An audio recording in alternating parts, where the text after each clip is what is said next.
50 Years in the Church of Rome, Chapter 10. In order to understand what kind of moral education students in a Roman Catholic colleges receive, one must only be told that from the beginning to the end they are surrounded by an atmosphere in which nothing but paganism is breathed. The models of eloquence which we learn by heart were almost exclusively taken from pagan literature. In the same manner, pagan models of wisdom, of honor, of chastity were offered to our admiration.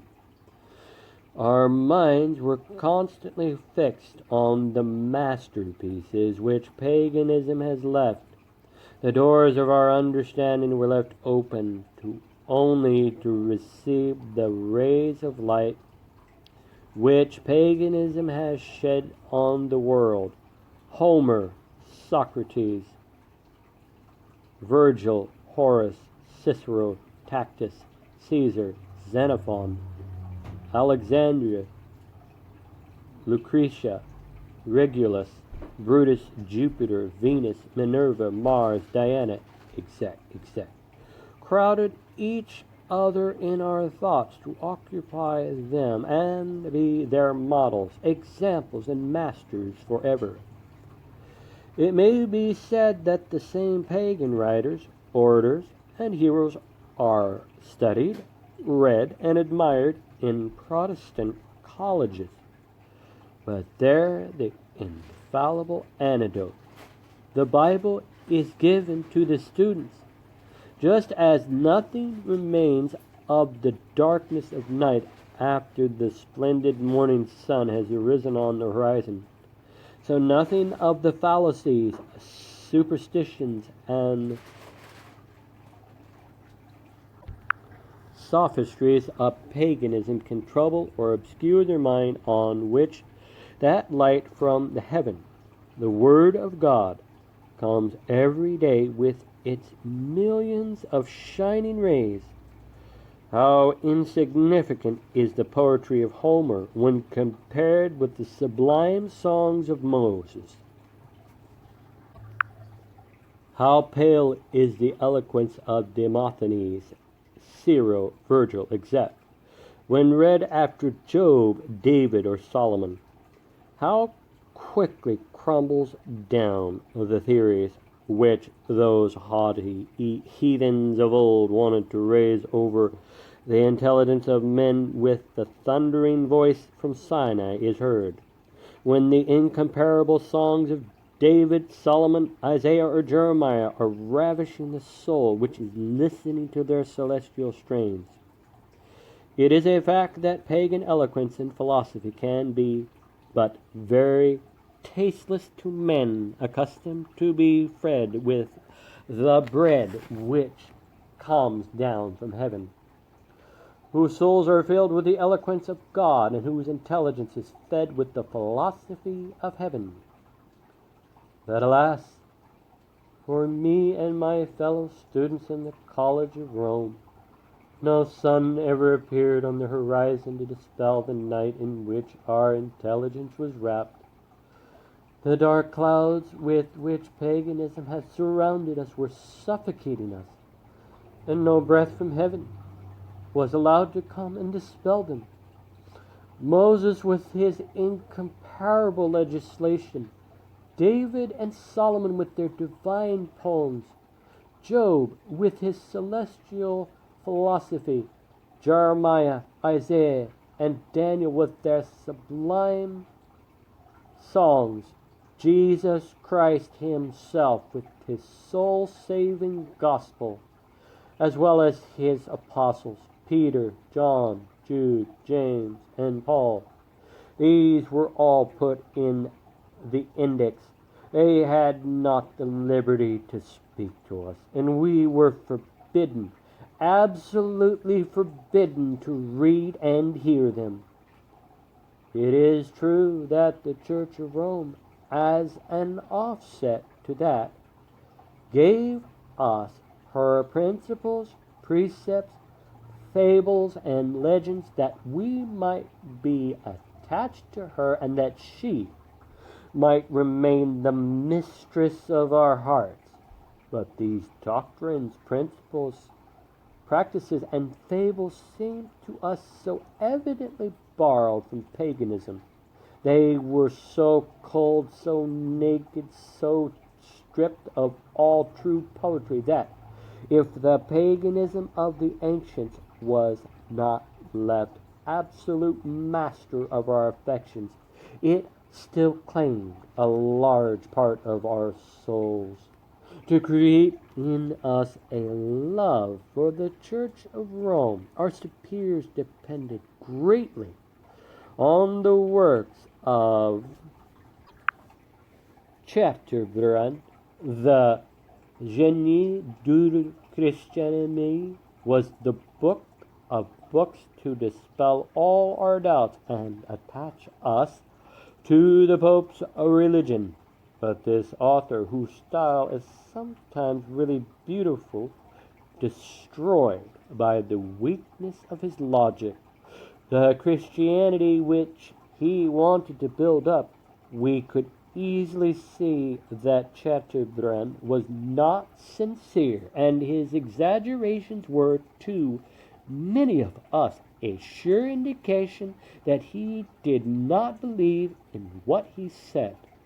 The works of De Maistre, the most important history falsifier of France, were also put into our hands as a sure guide in philosophical and historical studies.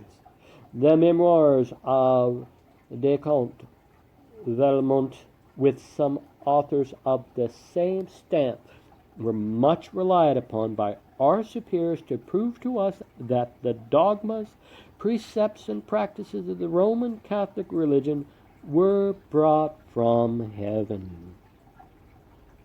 It was certainly our desire as well as our interest to believe them, but how our faith was shaken, how we felt troubled when Livy, Tacitus, Cicero, Virgil, Homer gave us the evidence that the greater part of these things had their root and their origin in paganism. For instance, our superiors had convinced us that scapulas, medals, holy water, etc., would be of great service to us in battling with the most dangerous temptations, as well as in avoiding the most common dangers of life. Consequently, we had scapulas and medals which we kept with the greatest respect, and even kissed morning and evening with affection, as if they were powerful instruments of the mercy of God to us. How great then was our confusion and disappointment when we discovered in the Greek and Latin historians that those scapulas and medals and statuettes were nothing but a remnant of paganism, and that the worshippers of Jupiter, Minerva, Diana, and Venus believed themselves also free, as we did, from all calamity when they carried them in honor of these divinities. The further we advanced in the study of pagan antiquity, the more we were forced to believe that our religion, instead of being born at the foot of Calvary, was only a pale and awkward imitation of paganism. The modern Pontifex Maximus, the Pope of Rome, who, as we were assured, was the successor of St. Peter, the vicar of Jesus Christ, resembled the Pontifex Maximus of the great Republic and Empire of Rome as much as two drops of water resemble each other. Had not our Pope preserved not only the name but also the attributes, the pageantry, the pride, and even the garb of that high pagan priest. Was not the worship of saints absolutely the same as the worship of the demigods of olden times? Was not our purgatory minutely described by Virgil? Were not our prayers to the Virgin and to the saints repeated almost in the same words by the worshippers who repeated them every day before the images which adorn our churches? Was not our holy water used among the idolaters and for the same purpose for which it was used among us? We know by history that year in which the magnificent temple consecrated to all the gods, bearing the name of Pantheon, had been built at Rome, we were acquainted with the names of several of the sculptors who had carved the statues of the gods in that heathen temple, at whose feet the idolaters bowed respectfully. And words cannot express the shame we felt on learning that the Roman Catholics of our day, under the very eyes and with the sanction of the Pope, still prostrate themselves before the same idols in the same temple to obtain the same favors. We ask each other the question, what is the difference between the religion of heathen Rome and that of Rome today? More than one student would answer, the only difference is in the name. The idolatrous temples are the same. The idols have not left their places. Today, as formerly, the same incense burns in their honor.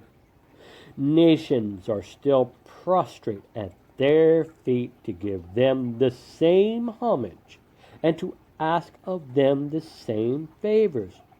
But instead of calling this statue Jupiter, we can call it Peter.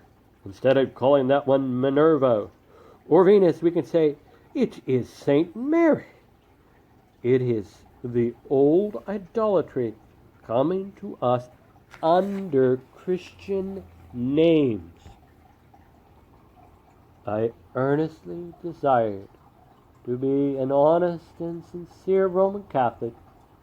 These impressions and thoughts distracted me greatly, inasmuch as I could find nothing in reason to diminish their force.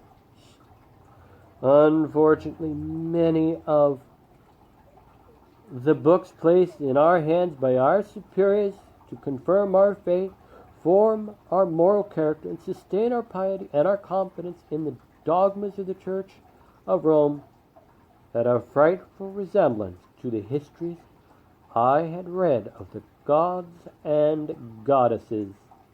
The miracles attributed to the Virgin Mary often appear to be only a reproduction of the tricks and deceits by which the priests of Jupiter, Venus, and Minerva used to obtain their ends and grant the request of their worshippers. Some of those miracles of the Virgin Mary equaled, if they did not surpass, in absurdity and immorality what mythology taught us among the most hideous accounts of the heathen gods and goddesses. I could cite hundreds of such miracles which shocked my faith and caused me to blush in secret at the conclusion to which I was forced to come. In comparing the worship of ancient and modern Rome, I will only quote 3 of these modern miracles, which are found in one of the books, the best approved by the Pope, called the glories of Mary. First miracle, the great favor bestowed by the Holy Virgin and upon a nun named Beatrix of the convent of Fontainebleau show how merciful she is to sinners. This fact related by Sisanus and by Father Rojo, this unfortunate nun, having been possessed by a criminal passion for a young man, determined to leave her convent and elope with him. She was the doorkeeper of the convent, having placed the keys of the monastery at the feet of the statue of the Virgin, Holy Virgin. She boldly went out and led a life of prostitution during 15 years in a far-off place. One day, accidentally meeting the purveyor of her convent and thinking she would not be recognized by him, she asked him news of Sister Beatrix. "I know her well," answered the man. "She is a holy nun, and is mistress of novices." At these words, Beatrix was confused, but to understand what it means, she changed her clothing, and going to the convent, inquired after Sister Beatrix. The Holy Virgin instantly appeared to her in the form of the statue at whose feet she had placed the keys at her departure. The Divine Mother spoke to her in this wise: "Know, Beatrix, that in order to preserve your honor, I have taken your place and done your duty since you have left your convent. My daughter, return to God and be penitent, for my son is still waiting for you. Try by holiness of your life to preserve the good reputation which I have earned for you." Having thus spoken, the Holy Virgin disappeared. Beatrix re-entered the monastery, donned her religious dress, and grateful for the mercies of Mary, she led the life of a saint. Glories of Mary, chapter 6, section 2. Second miracle, Reverend Father Reitenberg relates that there existed in a city called Erigona a beautiful and noble girl by the name of Alexandria, whom two young men loved passionately. One day, maddened by the jealousy each one had of the other, they fought, and both were killed. Their parents were so frustrated at the young girl, the author of these calamities, that they killed her, cut her head off, and threw her into a well. A few days after, St. Dominic, passing by the place, was inspired to approach the well and cry out, "Alexandria, come here." The head of the deceased immediately placed itself on the edge of the well and entreated St. Dominic to hear her confession. Having heard it, the saint gave her communion in the presence of a great multitude of people, and then he commanded her to tell them why she received so great a favor. She answered that though she was in a state of moral sin when she was decapitated, yet as she had a habit of reciting the Holy Rosary, the Virgin had preserved her life. The head, full of life, remained on the edge of the well 2 days, before the eyes of a great many people, and then the soul went to purgatory. But after 15 days, after this, the soul of Alexandria appeared to St. Dominic, bright and beautiful as a star, and told him that one of the surest means of removing souls from purgatory was the recitation of the Rosary in their favor. Glories of Mary, chapter 8, section 2. Third miracle. A servant of Mary one day went into one of her churches to pray without telling her husband about it. Owing to a terrible storm, she was prevented from returning home that night. Harassed by the fear that her husband would be angry, she implored Mary's help. But on returning home, she found her husband full of kindness. After asking her husband a few questions on the subject, she discovered that during the very night the Divine Mother had taken her form and features and had taken her place in all the affairs of the household. She informed her husband of the great miracle, and they both became very much devoted to the Holy Virgin. Glories of Mary's example of protection 40. Persons who have never studied in a Roman Catholic colleges will hardly believe that such fables were told us as an appeal for us to become Christians. But God knows, I tell the truth. It is not a profanation of the holy word to say that Christianity is the religion taught the students in Rome's colleges. After reading the monstrous metamorphosis of the gods of Olympus, the student feels a profound pity for the nations who have lived so long in the darkness of paganism. He cannot understand how so many millions of men were such a long time deceived by such cruel fables. With joy his thoughts are turned to the God of Calvary, there to receive light and life. He feels as it were a burning desire to nourish himself with the words of life fallen from the lips of the great victim. But here comes the priest of the college, who places himself between the student and Christ, and instead of allowing him to be nourished with the bread of life, he offers him fables, husk with which to appease his hunger, and instead of allowing him to slake his thirst from the waters which flow from the fountains of eternal life, he offers him a corrupt beverage. God alone knows what I have suffered during my studies to find myself absolutely deprived of the privilege of eating this bread of life, His holy word. During the last years of my studies, my superiors often confided to me the charge of the library. Once it happened that as the students were taking a holiday, I remained alone in the college and shutting myself up in the library. I began to examine all the books. I was not a little surprised to discover that the books which were the most proper to instruct us stood on the catalog of the library marked among the forbidden books. I felt an inexpressible shame on seeing with my own eyes that none but the most indifferent books were placed in our hands, that we were permitted to read authors of the third rank only. If this expression is suitable to such whose only merit consisted in flattering the popes and in concealing or excusing their crimes. Several students more advanced than myself had already made the observation to me, but I did not believe them.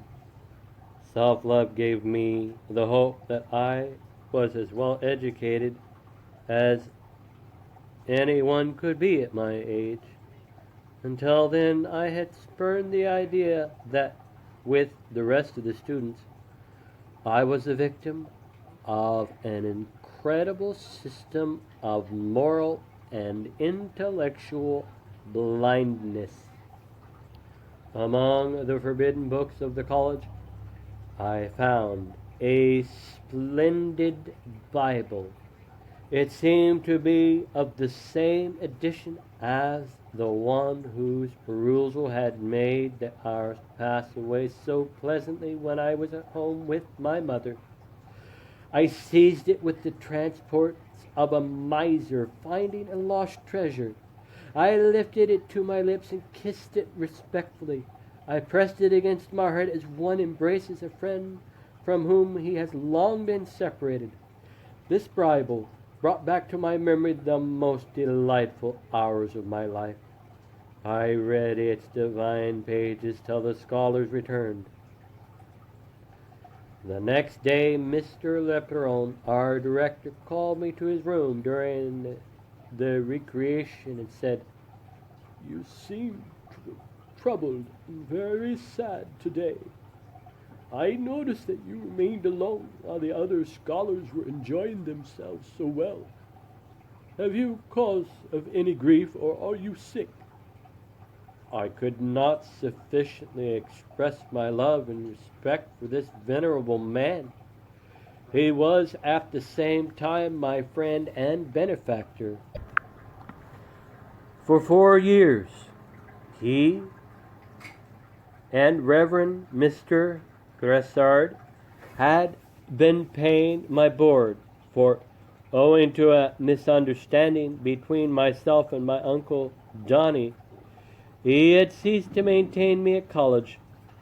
By reading the Bible the previous day, I had disobeyed my benefactor, Mr. Leprone, for he had entrusted me with the care of the library.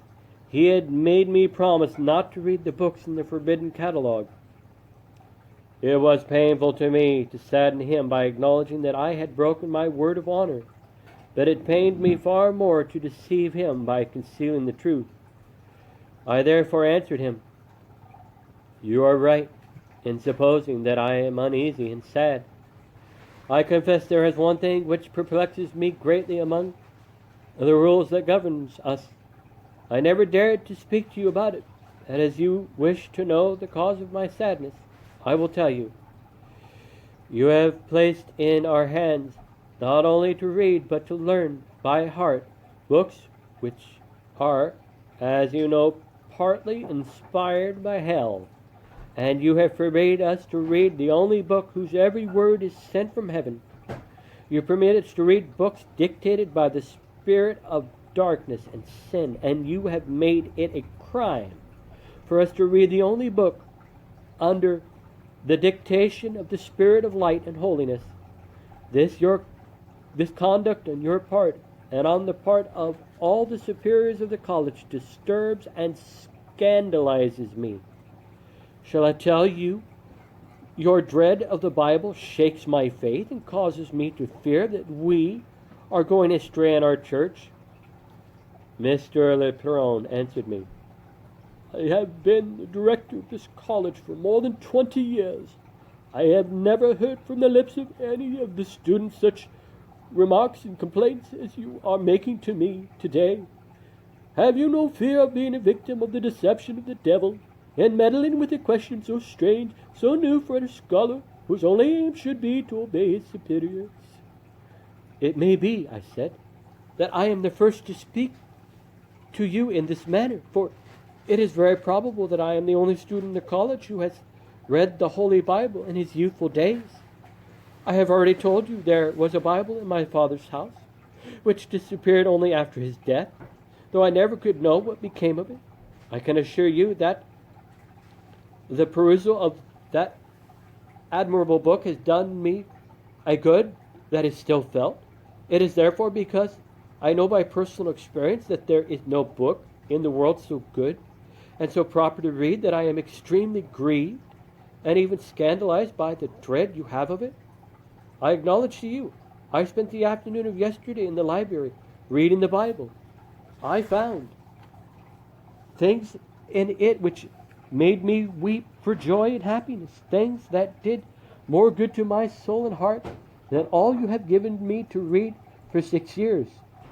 And I am so sad today because you approve of me when I read the words of the devil, and you condemn me when I read the word of God." My superior answered, "Since you have read the Bible, you must know that there are things in it on matters which such a delicate nature that it is improper for a young man, and more so for a young lady, to read them." "I understand," I answered, "but these delicate matters of which you do not want God to speak a word to us, you know very well that Satan speaks to us about them day and night. Now, when Satan speaks about and attracts our thoughts towards an evil and criminal thing, it is always in order that we may like it and be lost. But when the God of purity speaks to us of evil things, of which it is pretty much impossible for men to be ignorant, he does it that we may hate and abhor them. He gives us grace to avoid them. When then since you cannot prevent the devil from whispering to us things so delicate and dangerous to seduce us, how dare you hinder God from speaking of these same things to shield us from their allurements? Besides, when my God desires to speak to me himself on any question whatsoever, where is your right to obstruct his words on the way to my heart? Though Mr. Lebron's intelligence was as much wrapped up in the darkness of the Church of Rome as it could be, his heart had remained honest and true, and while I respected and loved him as my father, though differing from him in opinion, I knew he loved me as if I had been his own child. He was thunderstruck by my answer. He turned pale, and I saw tears about to flow from his eyes. He sighed deeply, and looked at me some time reflectively without answering. At last he said, My dear Chin Kuei, your answer and your arguments have a force that frightens me, and if I had no other but my own personal ideas to disprove them, I would acknowledge I do not know how I would do it, but I have something better than my own weak thoughts. I have the thoughts of the Church and of our Holy Father the Pope. They forbid us to put the Bible into the hands of our students. This should suffice to put an end to your troubles. To obey his legitimate superiors in all things and everywhere is the rule of a Christian scholar like you should follow. And if you have broken it yesterday, I hope it will be the last time that the child whom I love better than myself will cause me such pain. On saying this, he threw his arms around me, clasped me to his heart, and bathed my face in tears. I wept also, yes, I wept abundantly. But God knoweth that though the regret of having grieved my benefactor and father caused me to shed tears at that moment, yet I wept much more on perceiving that I would no longer be permitted to read his holy word. If therefore I am asked what moral and religious education we receive at college, I will ask in return, what religious education can we receive in an institution where 7 years are spent without once being permitted to read the gospel of God? The gods of the heathen spoke to us daily by their apostles and disciples, Homer, Virgil, Pindar, Horace, and the God of the Christians had not permission to say a single word to us in that college. Our religion, therefore, could be nothing but paganism disguised under a Christian name. Christianity in a college or a convent of Rome is such a strange mixture of heathenism and superstition, both ridiculous and childish, and of all the shocking fables the majority of those who have not entirely smothered the voice of reason cannot accept it. A few do, as I did, in all their power, and succeeded to a certain extent in believing only what the superiors tell them to believe. They close their eyes and permit themselves to be led exactly as if they were blind and a friendly hand were offering to guide them.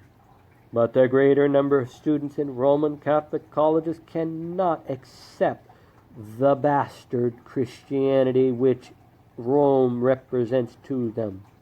Of course, during the studies, they follow its rules for the sake of peace, but they have hardly left college before they proceed to join and increase the ranks of the army of skeptics and infidels which overruns France, Spain, Italy, and Canada, which overruns, in fact, all the countries where Rome has education of people in her hands. I must say, though, with a sad heart, that the moral and religious education in Roman Catholic colleges is worse and void, for from them has been excluded the only true standard of moral and morals and religion, the Word of God. The end of chapter 10, 50 Years in the Church of Rome.